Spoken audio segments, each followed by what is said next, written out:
Welcome to Pulp Diction, the podcast where I talk about movies with my friends for an academic obligation.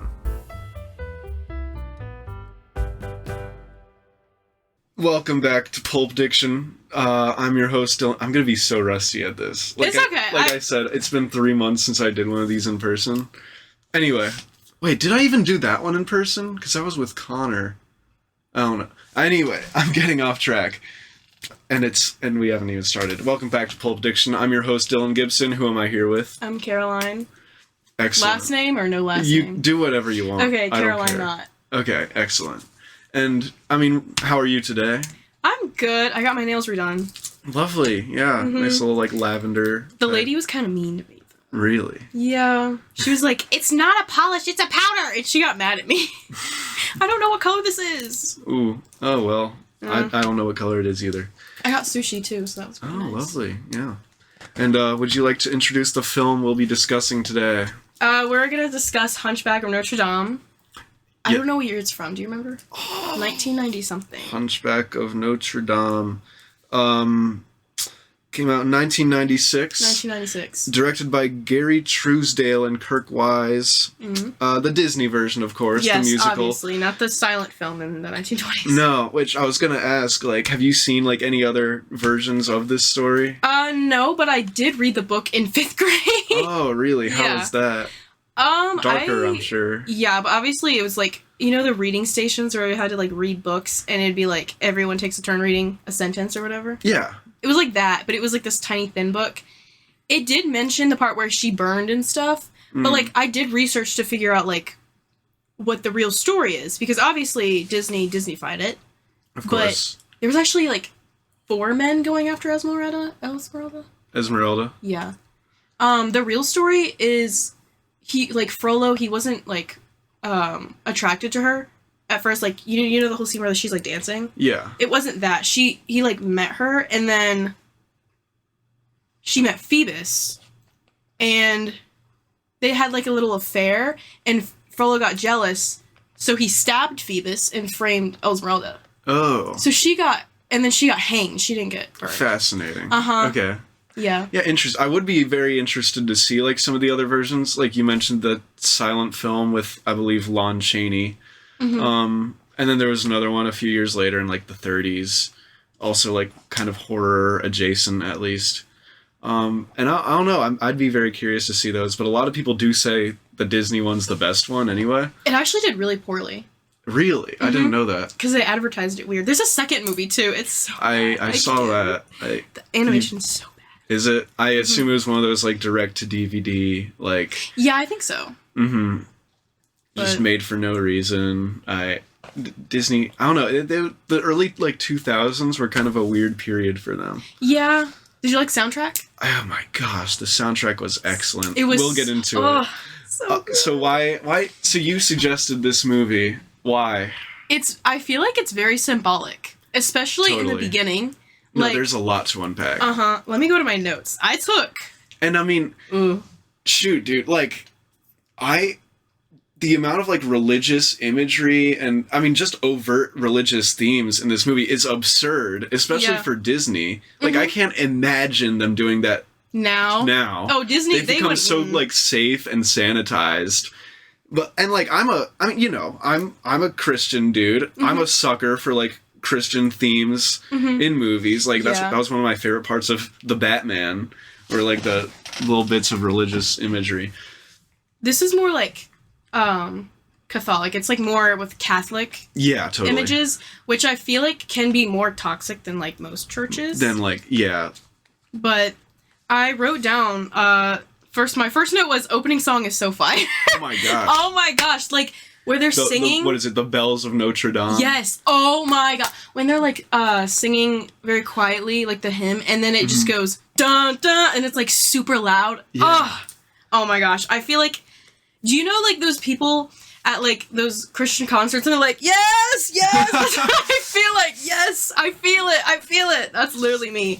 I feel I'm levitating. Oh yeah. I wrote down do you know when he's telling the story? I forgot the guy's name. It's the C. fool jester. Yeah, type he has a dude. name. I don't know his name. The line where he says the tale of a man and a monster.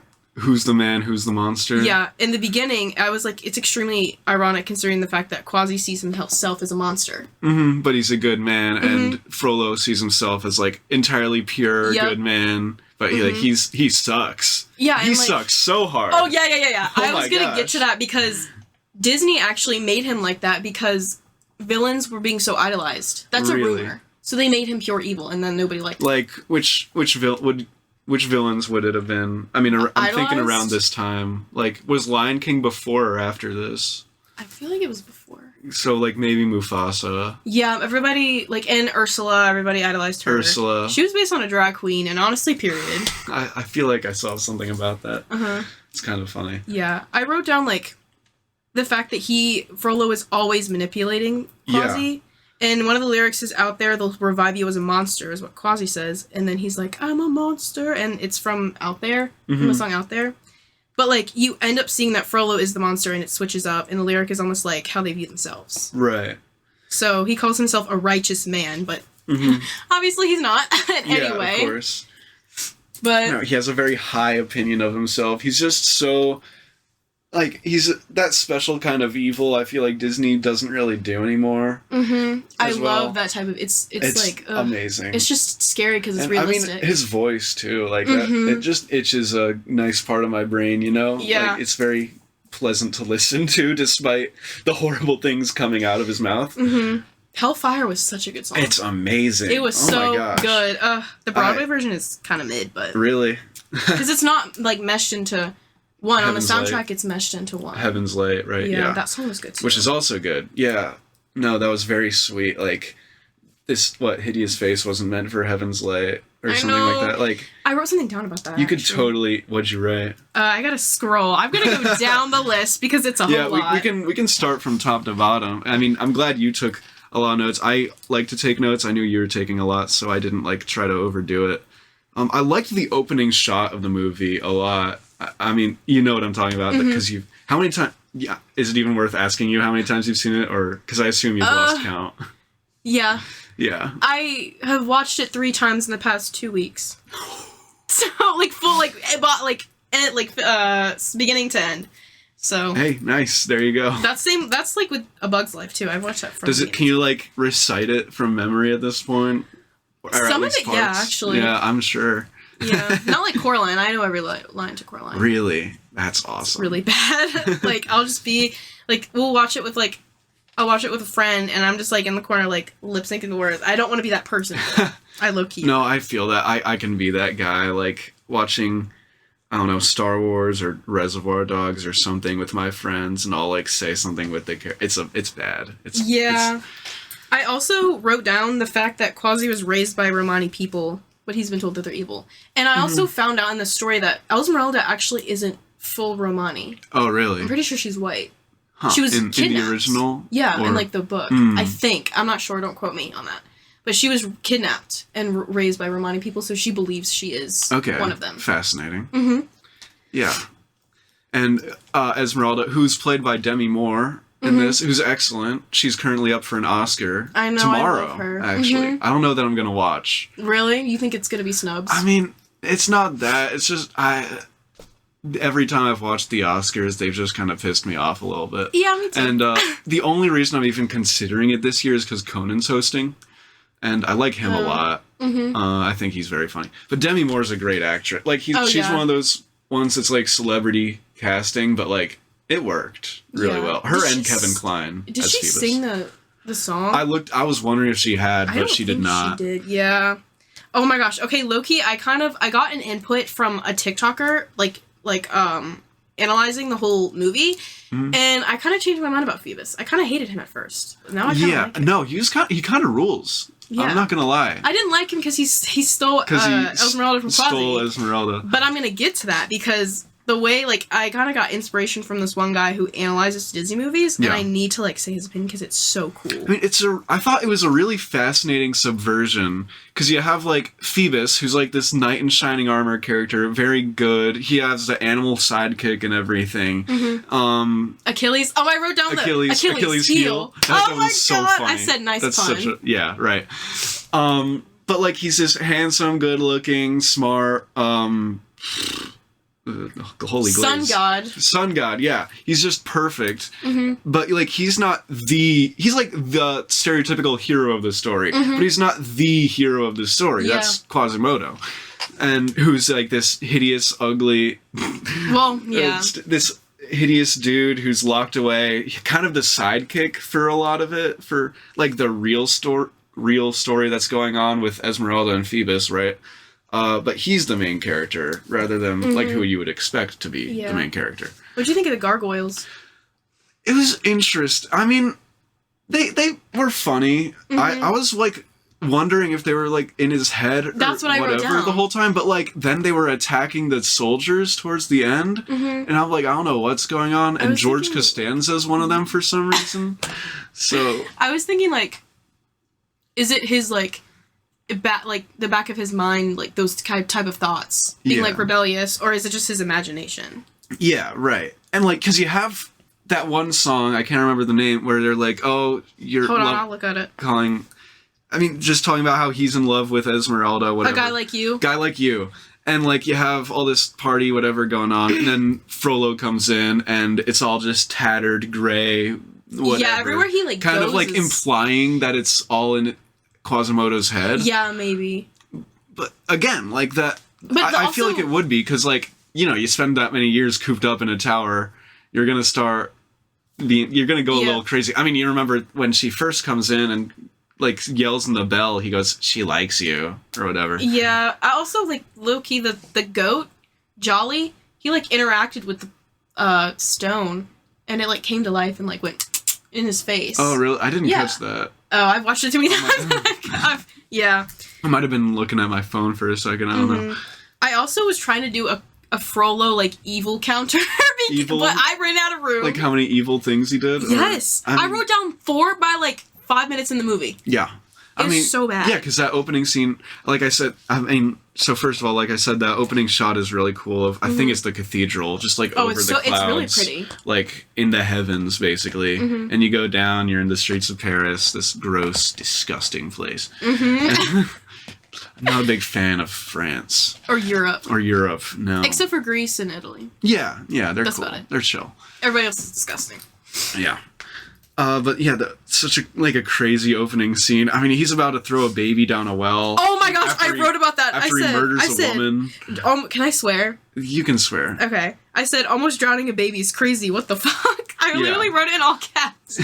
And I can also, like, if you want me to, I can censor it later. Okay. Lily likes me to censor, like, the really bad, like, the f***s and the shits, because, you know, just in case. Yeah, I also wrote down when, like, at the beginning of the song, The Bells of Notre Dame, he said, like, the narrator, and he saw corruption everywhere except within. It's giving higher than thou. Yeah. Higher than thou mentality. Totally. Like, it has this very, like, I'm so holy and righteous and I've never done anything wrong ever. Even when he murders the woman, he, like, thinks he's totally fine. He's like, she ran, I pursued, or something like that. Yeah, it's his duty to, it's the Lord's work. The Lord's work. Yeah, and like, if the Lord had wanted this baby to live, he wouldn't have made him this. Like that, I wrote down this, like, his quote, "This is an unholy demon, I'm sending it back to hell where it belongs." And I said, "Mama, that's a baby." Yeah. No, I think it's like a great commentary on, like, you know, people who think they're good Christians and then, like, actually good. Use it as shield or, like, use it against people, which is, like, Yeah, no, it's... And it's crazy because that's realistic. It totally is. Like, you see people like that, maybe not to that extent every day, thankfully. Yeah. But, like, it is very common to see someone just a complete dick and be like, oh, well, it's just the Lord's work. God works in mysterious ways, whatever. Yeah, and the fact... I said... So this might be, like... going too far into it or a stretch, but I said the color scheme of the Archdeacon, you know, the guy who's like the better like one? White and red, right? Yeah, I said the color scheme of the Archdeacon and Frollo is really interesting because the Archdeacon, right? He wears white, which is innocence. Generally, is holy moly. Generally is emblematic of, like, innocence or good, purity. And then he's in black, which is, like, evil, bad. Yeah, it says, I said, whereas Frollo wears black with like is tied to power, authority, and evil. He also wears red and purple. Red means danger and men's attraction to women, which I thought was interesting. Like lust, yeah. And then purple means wealth, but I don't really know if that but still. And it shows the contrast between the two of them. And in the church, there's always those two type of people. People use it, like, religion as, like, a good thing. Yeah. To try to put good in the world. And then there's people who use it as a tool. Yeah, totally. And that's, like, totally what he's doing, even if it gets in the way of what he's trying to do sometimes. I don't know if that was, like, on purpose, because I also noticed about Phoebus's colors. Like white and gold and... His was blue and gold? Blue and gold. Let me see if I can find it. Yeah. It says Phoebus wearing blue and yellow also is really symbolic. Because blue means trust, protection, loyalty, and tranquility, and yellow means warmth, happiness, optimism, and mental clarity. Okay, yeah. So Phoebus is very much this, like, very just good character. What you see is what you get, pretty much. Yeah. And, one of the only, probably the only good, not cop, but, like, person of authority in the movie. Yeah. Along with what's his name? The priest dude.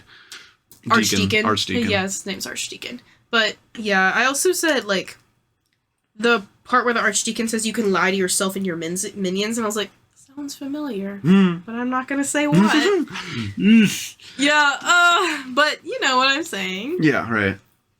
It's the lyric, but you can never run nor hide from what you've done from the very eyes of Notre Dame. That and lyric, then you see all the statues, oh my gosh, like, looking down at him. It's so good. It's so good. And the fact that he's saying it like the instruments just like go in during that. It's I said focusing on the statues and the way they look at Frollo is literally terrifying. Yeah.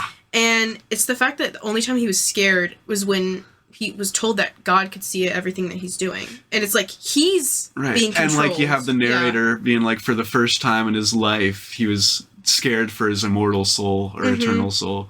Yeah, I said, like, it's almost like he's being controlled in the fact that he has to be told that God would be upset. Like, everyone answers to God in the end, Yeah, But, like, our Lord works in mysterious ways. There's something there, but I just, like, I don't know what it is. Yeah. Like, our Lord works in mysterious ways. He says it, like, in an odd way.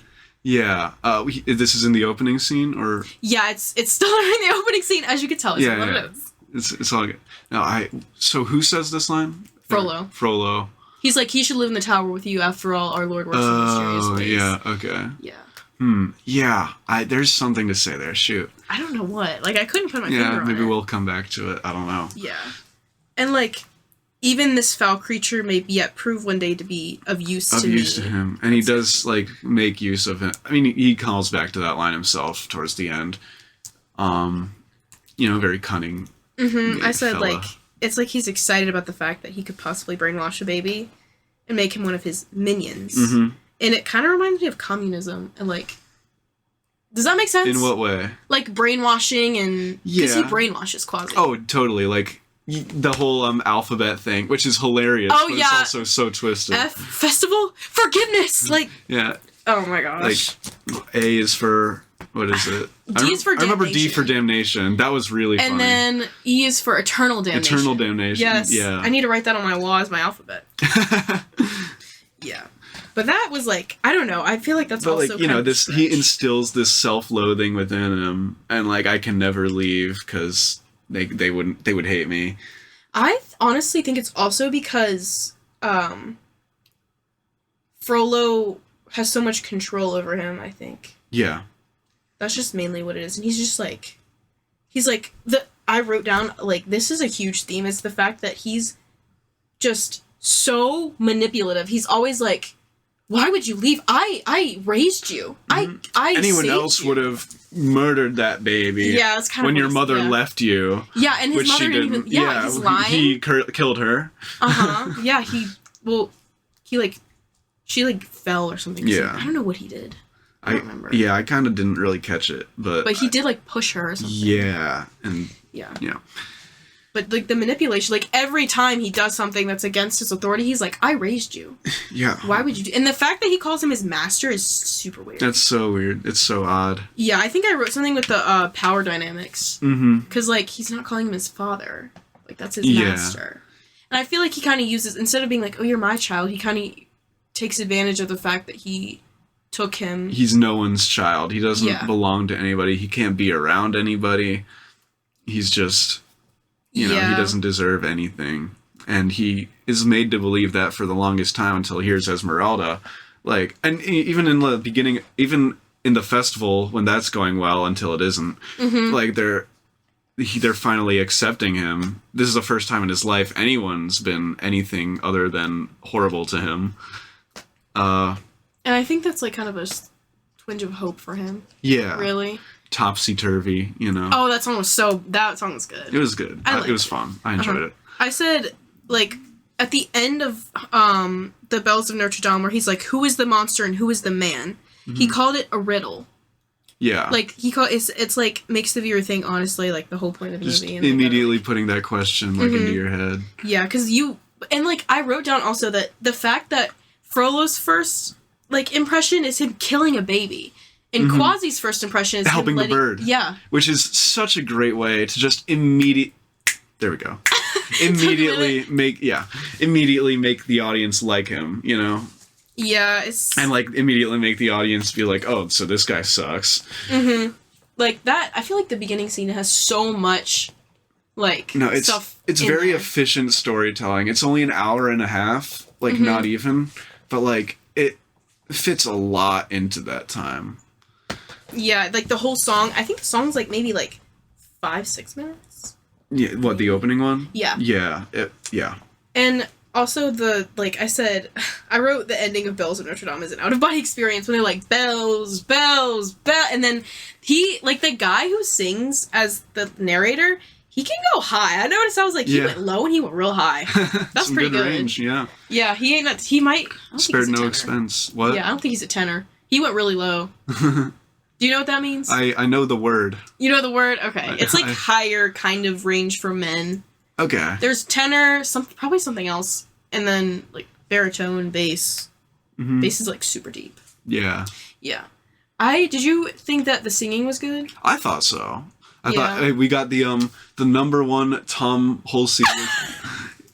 That's how you say it, right? Hulsey. I have no clue. Hulsey listener on Airbuds right here. Yeah, I think I was in the top, like, 1% or something. I listened to Hellfire over and over and over and over again. It's a good one. It's so good. And then I have it on vinyl as well. Of course. Because why the hell not? Why not? Yeah. And it's like a picture disc, so it looks really cool. What's the picture? Is it it's just the movie cover. Okay. Of, like, him, like, reaching out and Esmeralda's there. Right. Yeah. Did you like Esmeralda? Did you think I thought she was cool. I really like her. Yeah. She's very, free-spirited. I remember, like, watching it for the first time, and I was like, I want to be her when I grow up. Honestly, I think that's a good ideal. I mean, these 90s Disney girls, it's kind of interesting because they, like, I don't know, they start having kind of more independence, I guess you would say, because you have, like, her, you have, like, Belle. Jasmine. Oh, I love Jasmine. And, yeah, I don't know. It's kind of interesting to think about that evolution. Well, in the book, she's also very independent as well. Girl, I need to be like her. Got 4 men chasing after her? Like, that's crazy. Like, how she's also really pretty.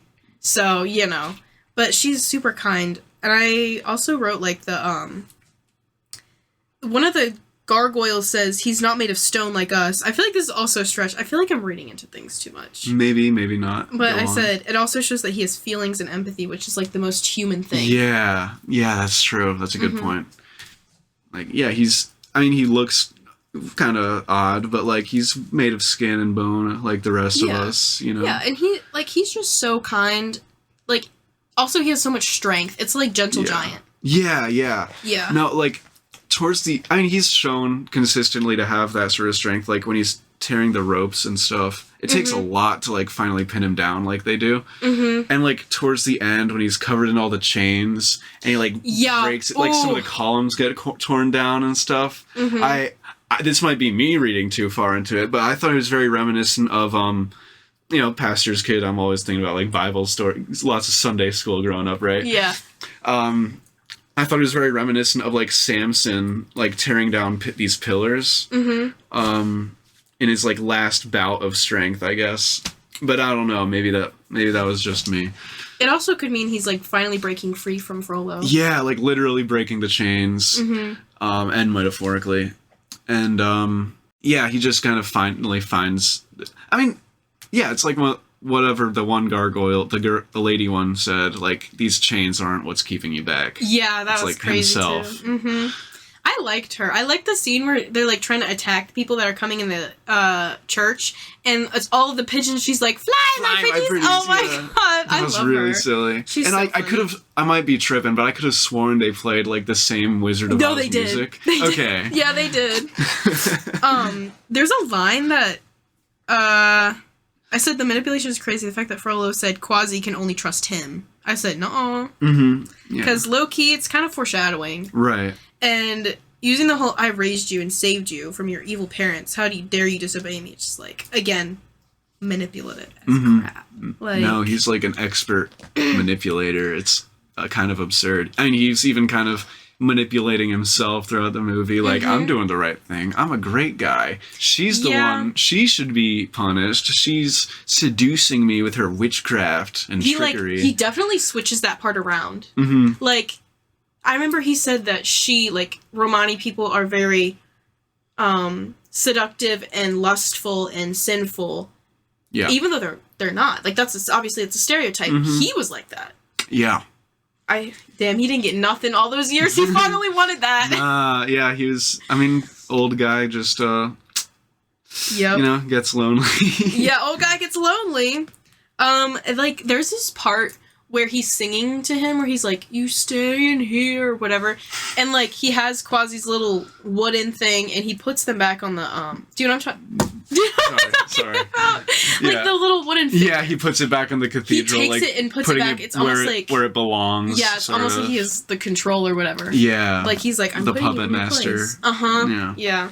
I thought that was kind of interesting. Oh, totally. Yeah. How long does this have to be? As long or as short as we like. Okay. Just it doesn't really matter. I got a lot of notes. It's like, all good.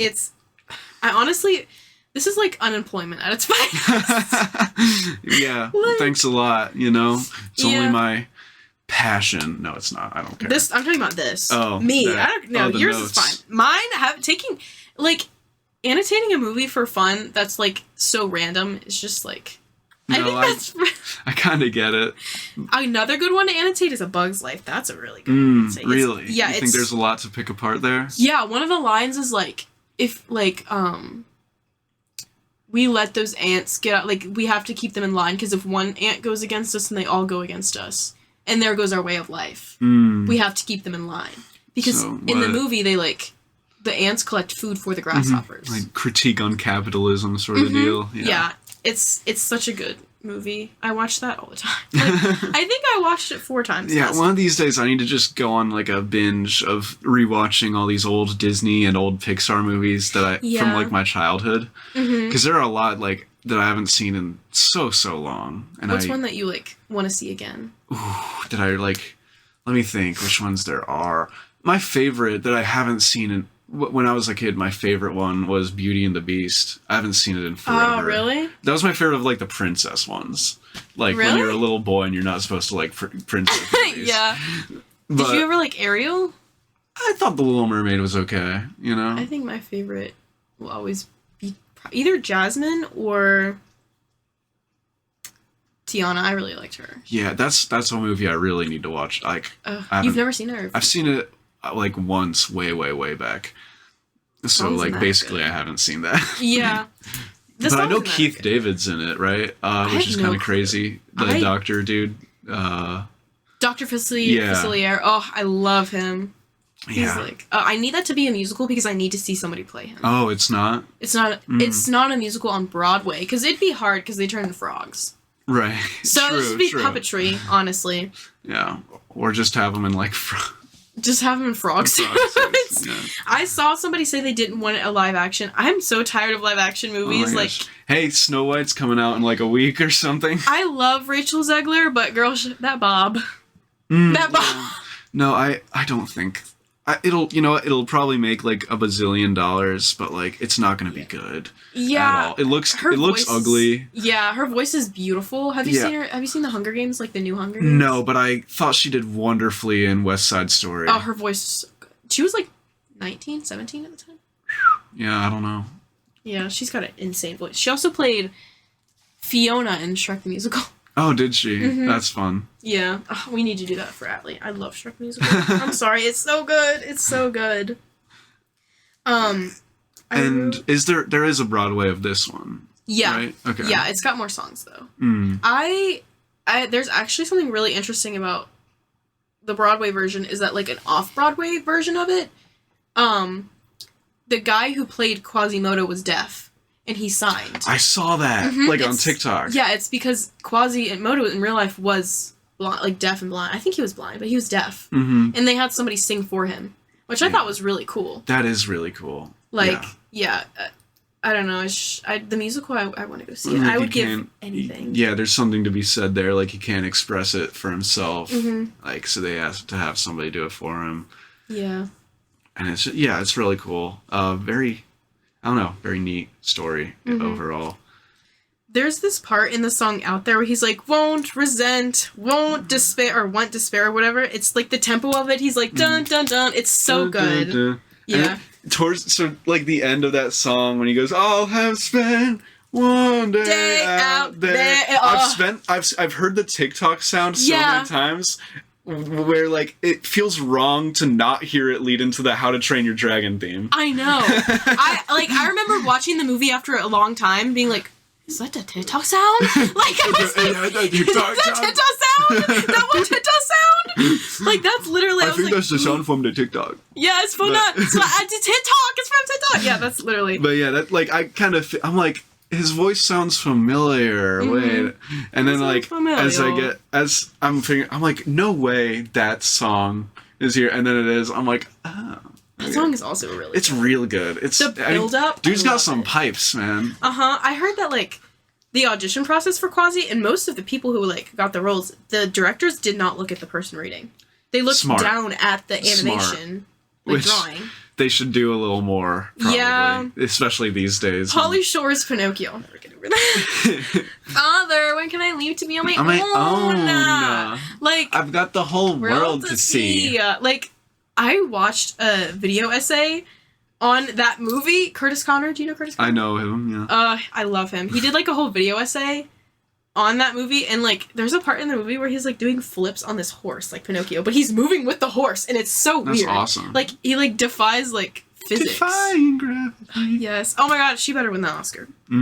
She better win the Oscar. Did you see that clip of Keke Palmer winning the Best Entertainment Award? And she's like, I thought I was gonna lose because of whoa, and she, like, pointed at Cynthia Erivo. That's really funny. She's like, girl, you did so good in that movie. Keke Palmer is really funny. I liked her a lot in Nope. That wasn't my favorite movie, to be honest, but I liked her. Yeah, there's this clip of her in an interview, and she's like, whoa, that is a slave hymn. And everybody's what? She's like, you know, she went up there and she told those people. And, like, SZA and the other actress is like, what? I was, like, in the chair, and they're like, I don't even know where that came from. What? She's like, she just goes, that is a slave hymn. She's so unserious. I love her so much. There's, like, a clip of her, and she's, like, answering questions from I don't even know what channel it is, but they answer questions that are, like, most on Google. And one of them was like, is Keke Palmer alive? And she's like, is Keke Palmer alive? Do y'all remember when they killed me on Twitter? They thought I was dead. Like, or she's like, I don't know who this man is. What's next on your notes thing? Sorry. You're good. I have ADHD brain. I can't. I said the Phoebus thing, that's what I wrote down. Achilles heel. Har. It's so funny. I love when he's like, sit, and he sits on the guy's face. He sits on the guy. I could have sworn at one point there was, like, a fart sound as he did it. Maybe. But I don't know. Also, the fact, like, that Phoebus is going in to meet Frollo, and his first impression is Frollo, like, torturing somebody? Yeah. Right, the whipping is crazy. I like how it was off screen, which was probably, like, for the sake of getting that G rating. Which I'm pretty sure this is a G movie, not PG, which is kind of insane. Maybe. But in any case, like, in a way, doing it off screen is worse because like what you're imagining is going on in there. Because you hear the screams. Yeah, you hear it. That's great. And like what you imagine is probably going to be worse than anything they could possibly show you. Exactly. It's like the Jaws like less is more mentality with the shark. You know, like they barely show it. That's like, Disney's loading, but I think it's either PG or G. I think it's PG because of the violence in it. Yeah. It might have been G when it came out. Let's see. But they changed the rating. It's G. Actually? Mm-hmm. You're kidding! Go on. Do you have Disney Plus? I do. They might be different on Disney Plus. I mean, they don't change. They're not going to change it after it's released in theaters. That's true. That's I was reading something like they did have to change a few things for the MPA. Yeah, I bet they would have. Let's see. The MPA insisted for during Hellfire that the animators make Esmeralda's clothing in the fire more well defined because she seemed kind of nude otherwise. Too. Yeah. Yeah. It nearly became the third animated Disney feature film to receive a PG rating due to its dark and sexual themes. The first two were The Black Cauldron and The Nightmare Before Christmas. Really? Nightmare Before Christmas is... I mean, I can see it. It can freak some kids out. Yeah, it's scary. Kind of. If you're like 5, yeah, it can be scary. It'll freak you out probably. But yeah. I wrote down like I wrote down the Romani people live outside. Oh, this is a quote from Frollo. The Romani, or he says another word instead of Romani. People live outside in the normal order. Their heathen ways inflame the people's lowest instincts. And I said, okay, so he just wants to manipulate and control everybody in the city. Yeah. And like this, like the part where he's like squishing all the ants, he's like, I want to get rid of them one by one. And then Phoebus is like, well, what do you expect me to do with it? And he lifts the brick, and there's like a bunch of bugs in there, and he smashes the brick. And he's like, oh, you make your message very clear, sir. Yeah, no, it's like not subtle at all. And most of the Romani people go against like and you know society. what? It's kind of foreshadowing too, because like at the end they're in like the catacombs, right? Beneath the city. Yeah. So the Court of Miracles. Court of Miracles. Yeah. I was like, that's And then Topsy Turvy, complete heat, like happens. That heat. It's fun. It's a fun little, I like it. Little ditty. You know, I thought it was interesting how like she assumes he's wearing a mask at first, pulls on it and everything, and in the book she actually just gives him a drink of water. And like one thing I noticed is the crowd was really different compared to the book, because the book the crowd wants Esmeralda dead. Really? Yeah, because she's been framed for murder. Of course. So they want her dead, and they're the ones who actually start beating Quasi instead of the soldiers. So Esmeralda gets up there, gives her water, shows him like humanity and kindness. Yeah. And that's why he's so obsessed with her. Right. This is the first, which is fair. Yeah, the first time he's ever been shown like anything good at all. Yeah. I said like it shows her kindness when she's like she doesn't care what he looks like. Yeah. Yeah. And the fact that she goes against Frollo is really interesting to me. Like, oh yeah, like she doesn't just like, it's not a small thing either. She like openly defies him in front of everybody and embarrasses him because he's like, when the part where she's dancing and she takes the scarf and like does this with him and he's like flustered. I feel like he's embarrassed by that, and he's like, people saw me like want her or whatever, like, you know what I mean, like fall at her knees or whatever you want to call it. Yeah. So, but yeah, and then I said, my boy Frollo was completely memorized by Esmeralda, and I think he doesn't like that because he sees her in a sexual way, which goes against what he believes, and he's losing control over himself. He's such a control freak. Oh yeah, like when he doesn't even have control over himself, he's freaking out, and he can't blame himself because he's perfect, so he looks for someone else, and that's her. He always turns everything around, too. Oh yeah. And I said maybe he knows how horrid he actually is, like he can be. Deep down, I think he has like some inkling of that, but like he's always justifying it to himself, like I'm just doing what the Lord told me to do, man, you know. Yeah. And like also the fact that Quasi feels, or like the fact that he finally feels appreciated, but Frollo ends that really quick. Oh yeah. With the soldiers, and Quasi's like realizing that the world isn't that bad, but he's scared of losing control over him.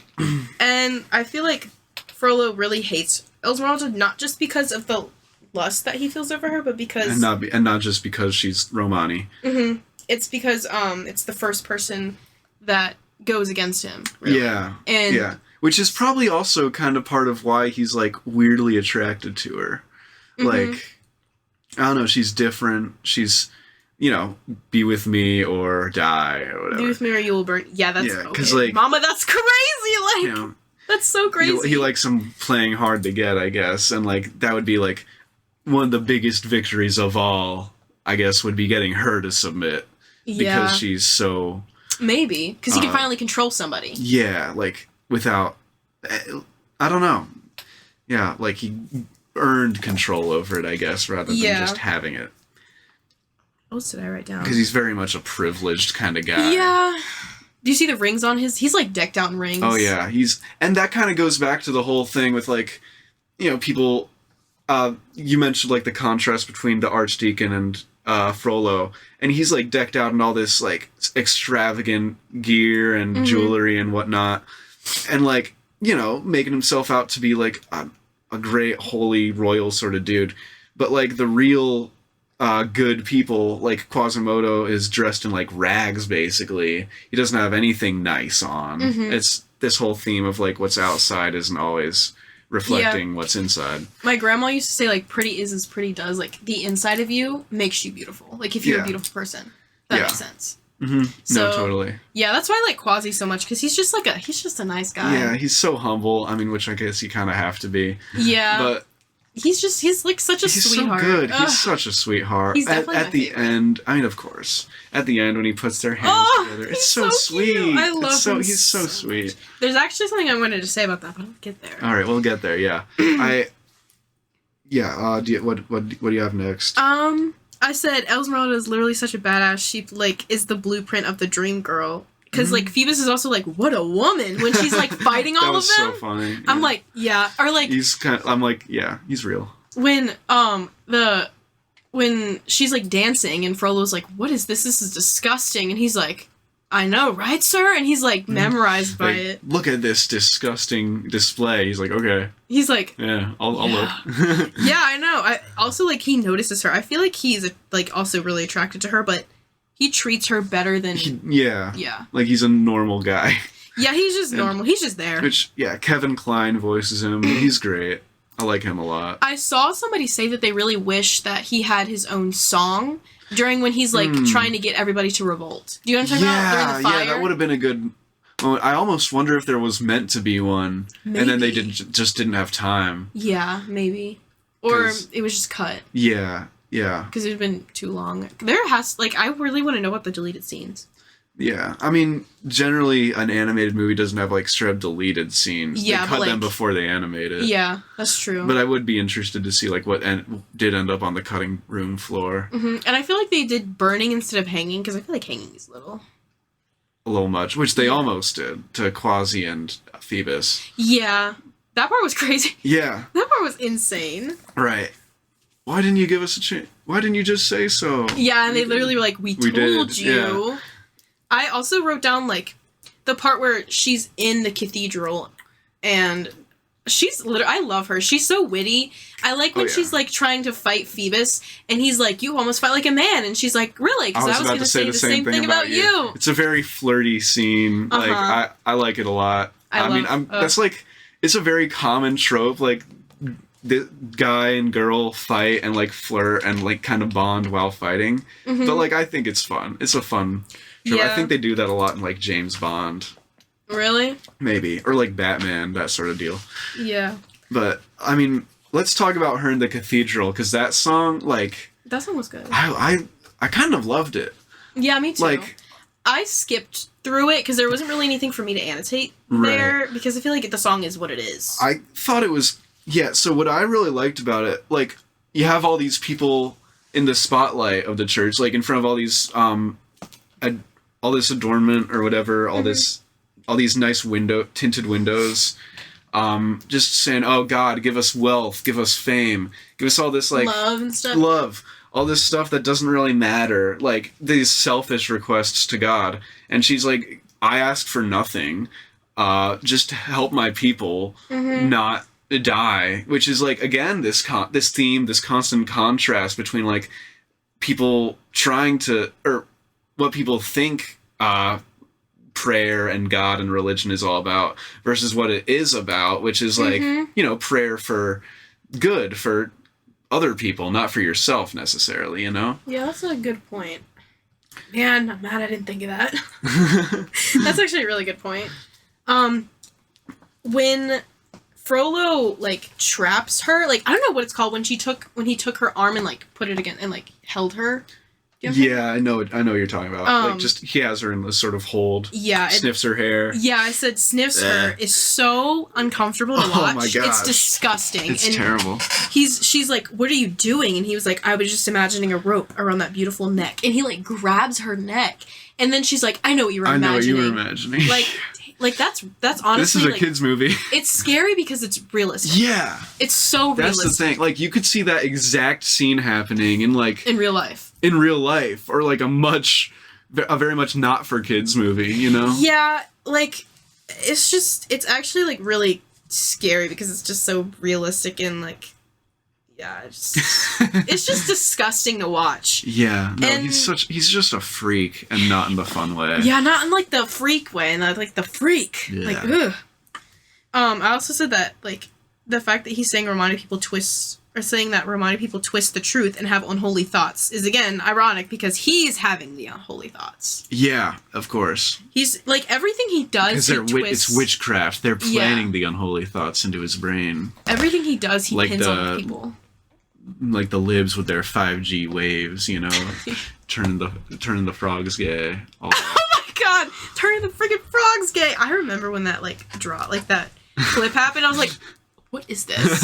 It like altered my brain chemistry. It also like Quasi has such a realization when Esmeralda says that Frollo's probably wrong about both of them. Like when she's like, "I don't see any monster lines." Yeah. Because he explains that he's a monster. She's like, "Well, I'm not. You're not a monster." Am I a monster? I'm a monster. Yeah. And he's like, no, you are good and kind. And she's like, well, I thought we were all monsters and evil and all that. Mm-hmm. Which I am kind of glad they made her actually a Romani because of that reason, like she's this person he's been told is evil and all that, whatever, his entire life, and then sees her, this complete antithesis to everything he's ever been told in his entire life. She's Romani, but she's good. She sees him, but she likes him, despite she doesn't care about what he looks like. Just going against literally everything Frollo's said to him. Yeah, I also think that's like really why he hates her. Like another reason. Yeah, totally. It's like the lust, the control, and then that. Because he's like she's influencing him.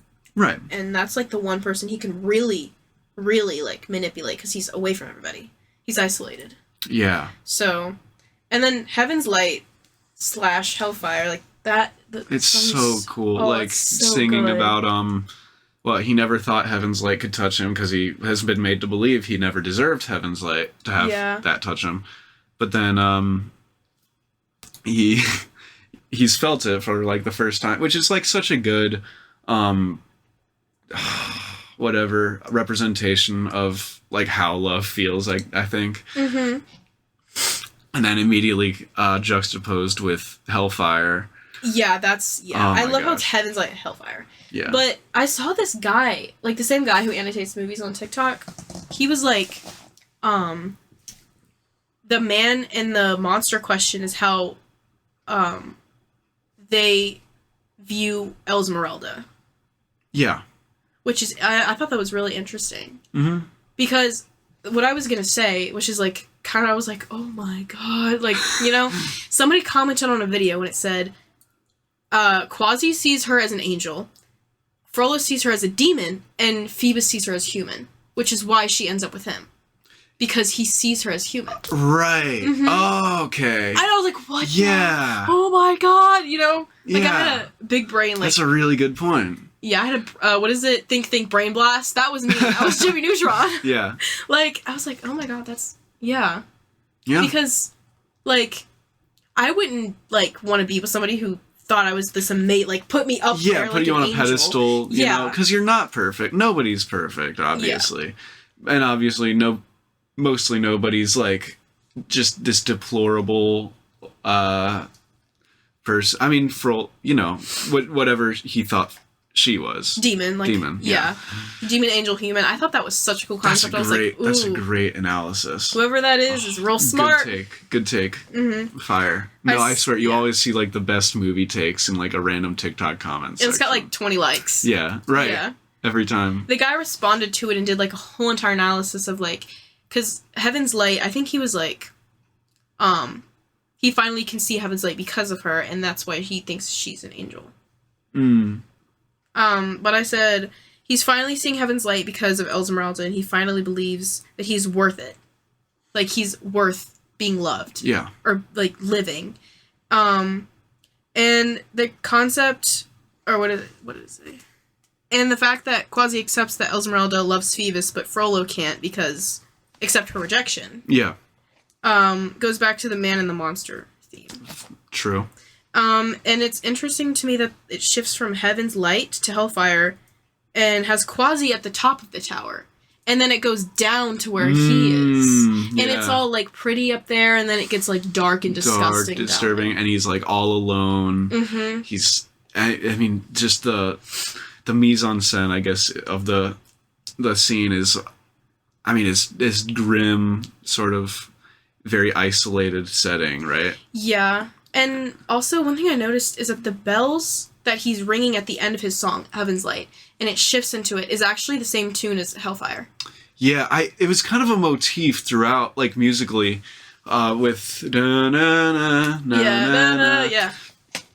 Which is really cool. I know. I love the fact that they used, like, actual, like, Catholic, like, hymns. Yeah, like that Latin or whatever chants were really cool. I loved that. I mean, towards the beginning, I believe it was, they had Dies Irae. I don't know what that means, but it's like a very famous, like, I want to say Mozart tune that's just, like, generally emblematic of, like, evil or whatever. And, like, the Sopranos were sopranoing. Like, you could hear them, like, do whistle tones. I was like, jeez. The Sopranos. Mm-hmm. Oh, yeah, the show. There's this great quote. There's this great scene in The Sopranos. Tony and Bobby are in a diner, and I don't even know what the context is, but this dude, Bobby, he goes, you know, Quasimodo predicted all this. What? Quasimodo? Nostradamus. Quasimodo was the Hunchback of Notre Dame. Quasimodo was Nostradamus was the fortune teller. And he goes, oh, well, Nostradamus, Notre Dame. You can see why I got confused. No. I need to watch this show. The Sopranos? Yeah. See, it has, like, so many of these unserious moments, but, like, it's not for everybody. Yeah, I've heard it's hard to get into. Yeah, it's pretty slow. Yeah. But, like, when it's good, it's good. Also, like, the fact that it goes from up top to down is showing heaven and hell. Yeah, of course. Yeah. And, like, the fire and everything, you know, it's just very... I love all the imagery, you know. It's so... The symbolism of it is just so good. It's so... I told Miss Pace to watch this. I told her, I was like, you need to watch this. She was like, oh, maybe I'll do it when I come back from DECA. And I was like, please. And you need to annotate it, and you need to tell me every single bit that you like. Like, I need to know. I'm always, like, telling people, like, watch this. Watch this.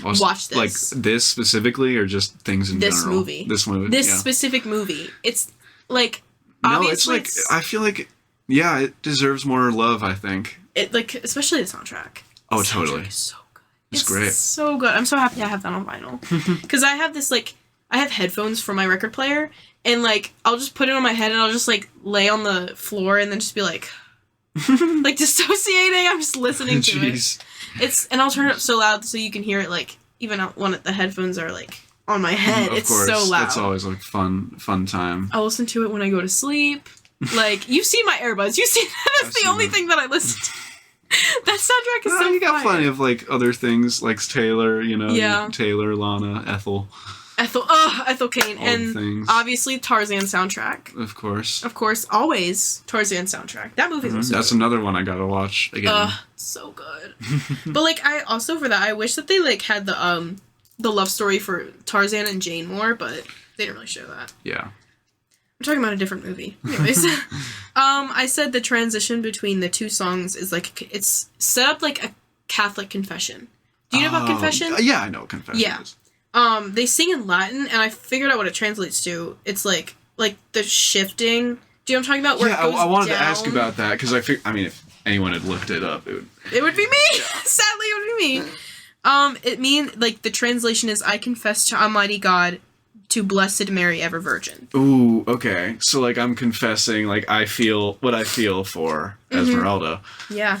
Okay. And it also plays in the back when Frollo's singing, and Frollo is given the chance of salvation, but he doesn't take it. Yeah. It's like God is giving him a sign to change, and he's like, no. When she escapes, right? Yeah. And like, what's up with all the robed, like, scary guys? You know, I know. The red guy. Yeah, you know what I'm talking about. Yeah. I feel like it's people like maybe God judging him. Yeah, potentially. I mean, when he's like, it's not my fault. I'm not to blame. Yeah, and like that's not what they're judging him for. No. He's been a bad man. Yeah, he's been real bad. But like that, the guys in the red singing, like, and then he's singing it, like, I just like that. Oh, it sounds... I mean, again, it scratches, like, a part of your brain, you know? I wrote... Like, when Disney... when Disney was good, they were real good. And I feel like they haven't been there for a long time. Yeah. I said, he asks God to get rid of Esmeralda, and the guard says she's missing, and he's like, I have to burn down all of Paris. I gotta find her. Yeah. Which is crazy. He just doesn't take it. Because he's so obsessed. He's such a control freak and an obsession freak. Yeah. He's just so obsessed. And, like, he turns around the whole situation and makes Esmeralda the villain because he doesn't want to be seen as evil by God. Yeah. Which is like, it's just, oh my gosh, this movie's just so good. And he turns his lust around because he feels guilty. And it's really giving, like, God is just giving him a chance of redemption. But he doesn't take it. He doesn't. And he spirals. Yeah, totally. Like, he just goes on a rampage. I mean, you see him at the farmhouse not that long afterwards. Oh, God, which is insane thing to do. I mean, everything he does is an insane thing to do. He's, like, not mentally well at all. I mean, my boy needs therapy. He just needs jail. He needs jail. Yeah, he needs prison. Yeah. He needs lethal injection. The whole entire "you will be mine or you will burn," that's crazy. That I know. Like, how can that come out of your mouth and you can see nothing wrong with it? Mama, that's crazy. Like, girl. I also said that Quasi believes that Esmeralda is pulling him up, and Frollo thinks she's pulling him down. Yeah. Like the heaven and hell thing. Of course, like he sees her as an angel. He sees her as a demon. I thought that was really interesting. And then, yeah. That song is just so good. I think that's got to be my favorite. It's great, yeah. That and the opening song, "The Bells of Notre Dame," because it's like an eargasm. Yeah, no, I get it. I think musically, Hellfire is probably my favorite, but like thematically, what was it called? God Help the Outcasts might have been. That one's good, yeah. I remember crying to like I was listening to it and I was crying one time. Yeah, I mean, hey, no judgment here. Yeah, but it's like it's a Disney movie song. I should not be crying over that. I don't know. But I mean, you know what? The ending when the kid goes up to Quasimodo and like is hugging him and all that stuff, like that almost got me a little bit. Like, it was so sweet. I know. It was so sweet. I love that movie so much. It's definitely like my top 3 Disney. Probably. That's not ridiculous. It's probably Bug's Life. Is Bug's Life Disney or Pixar? It's Disney. It's Pixar, but okay. Disney but like, and Pixar are the same thing, really. Yeah. But it's got to be Bug's Life, Hunchback, or either Chicken Little or it's either Chicken Little. Chicken Little. Yeah, that movie's so good. Literally, don't hate.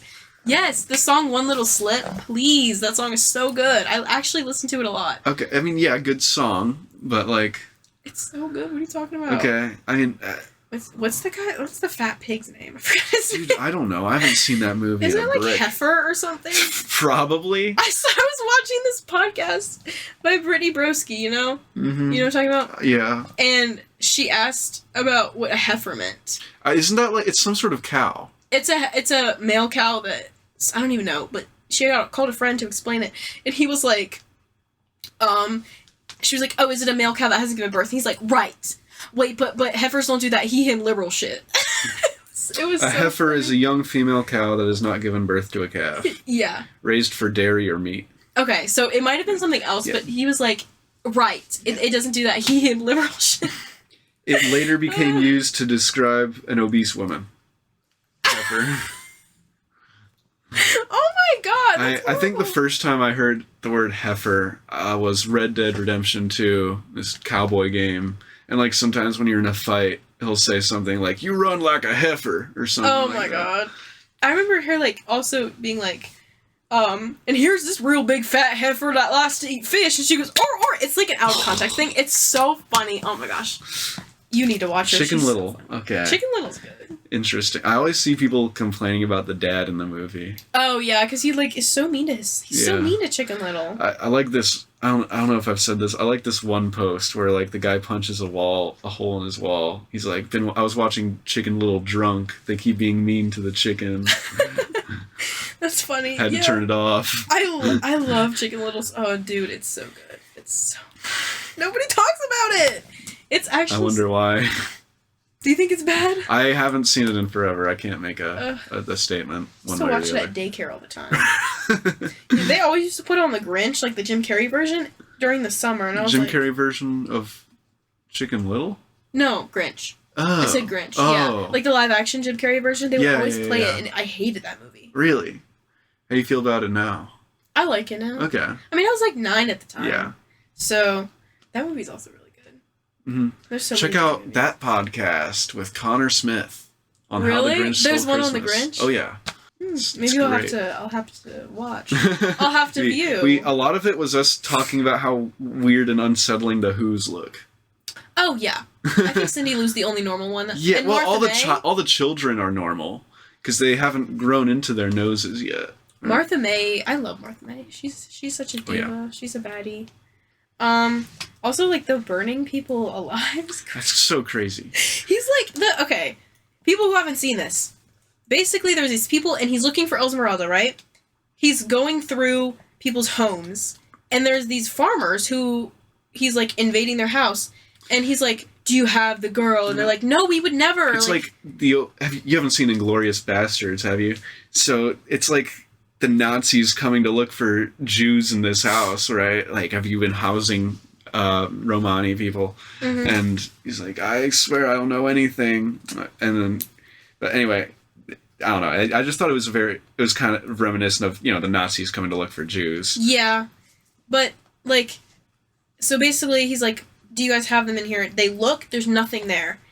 And then they're like, okay, you can go. And he lets them go. Mind you, there's children. Well, he puts them under house arrest. They can't leave the house. Yeah. But he doesn't, like, hurt them. He barricades the door. Yeah, he barricades the door. He tells Phoebus. Burn the house down. He's like, burn it.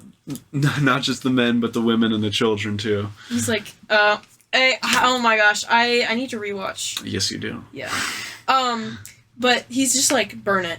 And Phoebus is like, no. Mama, what? And he's like, and then he goes against Frollo, which is like, you have to follow. Is there children screaming? Yeah, it's probably my sister and her cronies. and they're playing Manhunt, I guess. Oh, I love Manhunt. Yeah. But, he's like, Frollo says something about not following orders, which may very well be like an intentional Nazi type allusion. Maybe. I wonder. Maybe, yeah. But in any case, he doesn't burn down the thing, so Frollo does it himself, and then Phoebus saves the family. Yeah, low-key Phoebus. He kind of rocks. Phoebus kind of smashed, low-key. Low-key smashed. Okay. But yeah, I actually really liked him after watching it again. Mm-hmm. I don't know. I think maybe I changed my mind. Topsy-turvy. Yeah. Because the guy, again, the same guy on TikTok, he was like, a lot of children were upset about it, but once you get older, you kind of realize. Yeah, and I think that's a good message, too. Like, you're not always going to get the girl, The hero never really, like, a hero always gets the girl, but in this one, not really. Again, it's like a subversion. And, like... it's okay. That's okay. You know, it's okay for them to just end up as friends. And I thought it was a very good scene, like when he sees them kiss and he just starts crying. You know, he's heartbroken. Like, it's kind of real. Yeah, and like Quasi deserves like love because he's such a sweet guy. Of course, he does. And I'm sure he'll find some Parisian baddie out there or another. Hopefully. Also, I wrote, bro burned down half of Paris just for one bitch. Like, he really that dude wants was that down cookie. horrendous. He wants that cookie so bad. He wants it real bad. Oh, yeah. But also, I said, I feel like he takes care of, or like, Quasi, when he gets, shot with an arrow. Not Quasi, Phoebus. Do you remember that? Yeah. And Esmeralda's like, can you please keep him safe? I think Quasi listens to her because he cares about Esmeralda.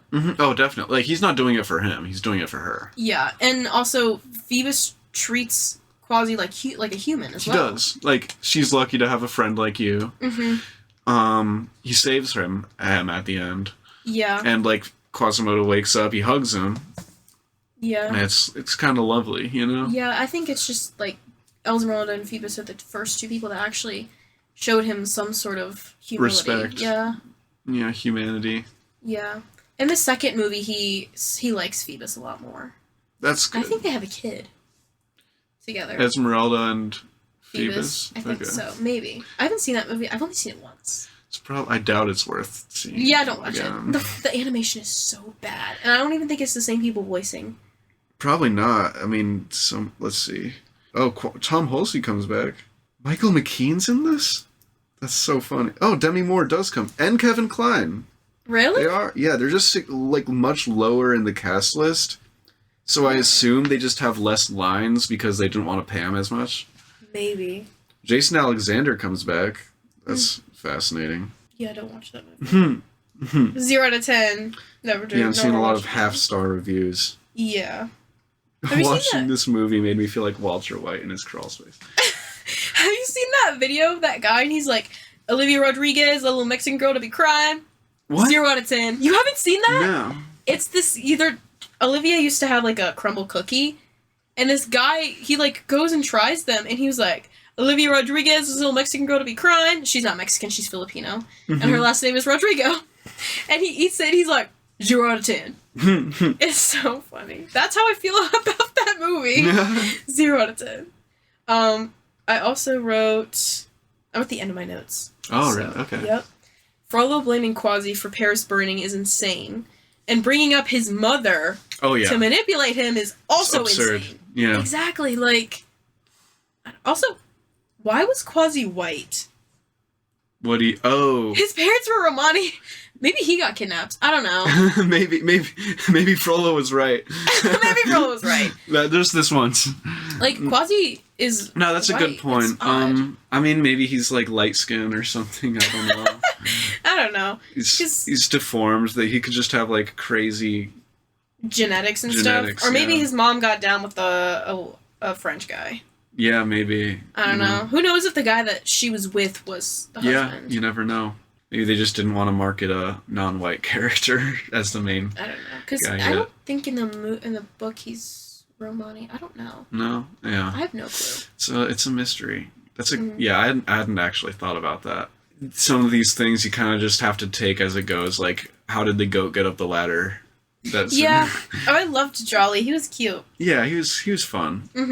The fact when he burped in the bells you were talking about. Yeah.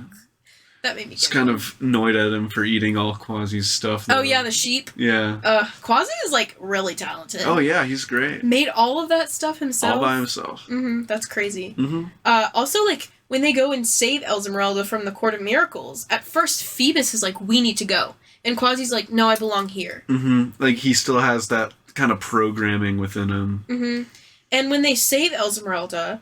She's like, you came back for me. And then Phoebus is like, uh-huh. And then he turns around, he looks at Quasi, and he's like, if it wasn't for Quasi, I don't think I'd be here. He's the one who helped. And, like, reverses it. Yeah. Which I kind of think shows how sweet and, like, kind he really is. Totally. And kind of shows that he does care about Quasimodo. Because I think he knows that Quasi likes her. Yeah, I think it's easy to tell. Yeah, it's pretty easy to tell. Again, but like he's very kind, gentle dude, you know. Yeah, witty too. Witty, yeah, he's very, very, very funny. Also, like when she does get kidnapped, the crowd, like I said before, the crowd is like different. They like want her to live. Yeah. In the book, they all want her to die, but I think it's because she's blamed for murder. I mean, the crowds. I always think like crowds in movies like these are kind of a commentary on like people in general, how they react. And like here you kind of see the guards are the ones that start throwing crap at the Quasi, right? Yeah. But then the people get in on it too. They're like pointing and laughing. Look at this freak. Yeah. Whatever. Kind of this mob mentality sort of deal. Kind of like oftentimes we as a society will be like, you know, might not necessarily be the first one, might not necessarily throw the first stone, I guess. But like a lot of the time we will join in and be like, haha, yeah, look at this miserable sack of garbage, you know? Yeah. Like, I don't know. Just be nice. Yeah. And like the first person to come up to Quasi at the end and like accept him as a child, I think is really sweet. Like you have to have that sort of child like innocence towards people. Yeah. And like also being afraid of him isn't something that these people were born with. It was kind of programmed into them as they grew up. And this child hasn't had that programming yet. So I don't know. It's like they're not tainted by what society's told them yet, I guess. Yeah. I don't know. Pretty much. Yeah. Pretty much. And did you say you went through all your notes? I'm almost done. Is it really long? How long has it been? Not the longest. Okay, so good. I don't want to like use up all of your time. You're all good. But I also said when Frollo is about to kill Quasi at the edge of the tower, his eyes and mouth turn orange. And I feel and there's like fire and smoke. He looks like demonic. Yeah, I said he looks like he's a demon. It's like that it's finally showing that he is a demon. Yeah. He is the demon. And, like, at the end when he dies, like, one of the statue, or, like, gargoyle statue things... This is the first time for, like, anybody other than Quasi, and I guess the goat, like, that one of these gargoyle things, like, comes alive, right? Yeah, yeah. It's pouring out lava, too, but it breaks. And I kind of think that's the, like, Notre Dame turning on him. Yeah. Being like, you are the issue. You need to be... Like, we are not on your side, bud. Yeah. And I feel like I've seen something or another, like people saying, that's the devil saying you're screwed and you're coming with me. And then he falls down into this pit of fire, hell. And that's where he is now. That ending is crazy. Also, where did Quasi get that lava from? He just started like pouring lava out of Notre Dame, and I was like, okay. I don't know, man. But like I feel like it shows that he's the monster. Yeah. Finally shows that he's the monster. Like, yeah. And like the whole thing with Quasi just putting their hands together, I think also shows how much of a man he is. Yeah, no, it takes a lot of maturity to to accept something like that, let alone to help them with it. Considering he liked her. And you know, he grew up pretty fast. Like you would think he'd be very emotionally stunted considering he's spent so long being alone. But instead he's very mature about it. I think he just cares for her so much because it's very admirable. Yeah. It really shows how empathetic and like genuinely kind and how much he cares. Yeah. Which shows again like how human he is. 100%. And then at the end of the whole entire movie, it kind of is like a, what is it? Called a prelude? Like when it redoes a song? Oh shoot! Yeah. I think it's called a prelude, right? No, prelude is like something before something else. Motif. Hold on, I'm looking up the Anastasia thing because I know it has one of those. Okay. Which, if you live near us, go see our school musical, which is Anastasia, directed by this guy. Yes, I'm so excited. It's called a reprise. A reprise, yes. It's kind of a reprise of Bells in Notre Dame, and then at the very end it asks again, or like says, what you finally know what makes a monster and what makes a man. Yeah. And that's, like, the closure of the whole thing. It makes you like, oh, yeah. Yeah, I get it. I understand it now. Because, like, Quasi's just painted out to be a monster, and because of the way he looks. Yeah. Yeah. And he's the most human of all. Which, that's another trope I really like. Like, the monster is actually the most human one. I'm trying to think what else that's in... What's the guy from Goonies? Oh, Sloth! Yeah! Yeah, Sloth! Oh, love him. They're working on a second one? Really? Yeah. Oh, we have to watch the trailer for that. Is there... It's not out yet? I think they're, like, writing it. They're writing the script. Once it comes out, I'll watch the trailer. Yeah. Yeah. Like 5 years from now. Who is your favorite character of the whole thing? In the Goonies? No, in Hunchback? I mean, probably Quasi. Quasi is, like, the staple, like, comfort character. He's just so, He's lovely. There's nothing bad about him. Like, yeah. Like, at first, he's upset with Phoebus. Of course. But then he's like... which is fair. Yeah. It's totally fine to be jealous. And then... But you have to mature. Accept that. Yeah. And he does. He's a great fella. I wonder if Esmeralda knew that he was in love with her. I don't know. I think the entire movie, she sees him as just a friend. And nothing more than that. Yeah. Which is okay. I think a lot of guys have experienced that at some point or another. Yeah, but, like, honestly, Quasi and, like, the Gargoyles kind of reminded me of, like, a girlfriend group, and they're like, yes, queen, yes, he wants you so bad. I want you. He want that cookie, like, yes. Like, honestly, and I didn't see anything that really made me believe that she wanted him. Yeah. There was no flirt, except for the kiss, but that was also to just That's be like, shut nice. up. Yeah. Yeah. That's her being nice. It was a little kiss on the cheek. Just because he's never been shown anything affectionate before. Yeah. Just... His whole story is just so sad. It's so sad. It's so sad. Because how the hell did he become such a good person? I mean, I don't know.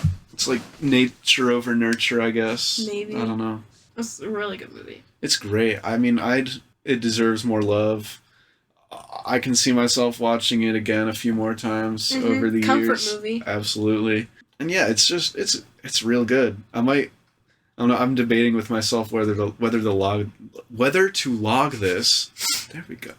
As a watch or a rewatch on Letterboxd, because I had very few memories of it. I would just say regular watch. Yeah, I think I did that for some Mission Impossible movie or another. I'm gonna read your whole review. Oh. How many stars would you rate it? Probably 4.5. 4.5? I say 5. Yeah. I say 5. But this is like my childhood, so. That's fair. You got anything else you really wanted to get out? Because I feel like I've said my piece. You've said. Have you gone through all your notes? Awesome. Yep. Took a you got lot. any closing remarks? Watch this movie. Watch the movie. Absolutely. It's on Disney Plus, obviously. Highly recommend. Yeah, especially if you I would say, would you listen to the soundtrack first, or would you listen to it after? I'd listen to it after. Because it makes more sense. Yeah, definitely. There are some things you can do, listen to it beforehand going into. But I don't know. I think you appreciate these the most when you see the context of them and all that. Yeah, especially musical soundtracks. Totally. I remember Scott telling me that he listened to all of Anastasia and he knows all the words. I was like, "Did you see the musical?" He said, "Oh no, I've never seen it or the movie." Okay. Do you know what happens in it? I don't know, but yeah, I really really love this movie. I think it's really symbolic, and there's a lot there. Totally. There's so much to unpack, and I think we did a decent job. Yeah, I might have missed a few things. Probably. I'll think of it when I get to it. Hey, let us know in the comments. My many viewers. I have so many. I saw one of your things got 99 views. Yeah, some of them have gotten a decent amount. But I mean, I got nothing else to say, so I guess that'll do it. For this episode of the Pulp Diction podcast. Hopefully I'll be more active in the coming weeks, because I've been slacking. I haven't had much time, but it's chill. And thank you for listening and or watching. Remember to like and subscribe if you're on YouTube. Hit the bell for notifications. Hit that bell. Smash that bell. Smash it.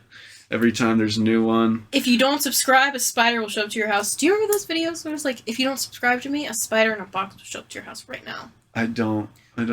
No one gets my references. My friend sent me a freaking TikTok about it today. Like, no one gets my references. That's funny. Yeah, subscribe or your mom will die. Yeah, that's what's gonna happen. No, oh my gosh, on way back when I was like young, I was looking through like the Roblox store or something, and I saw some comment that said like, if you don't post this comment on 5 different pages, like share it to 5 people, then both of your parents will die in a week. Oh. And I got so scared because I didn't share it to anyone because I didn't know how to share it. That's and fun. A week passed and my parents did not die. So it was false, is what I know, yeah. As shocking as that is. And yeah, like, not everything people say on the internet is true. I know, that's crazy. Like, I literally would have never guessed that. It's unheard of. Exactly. Like, what kind of lawless land is this? Exactly. But hit follow if you're on Spotify. Rate 5 stars or don't.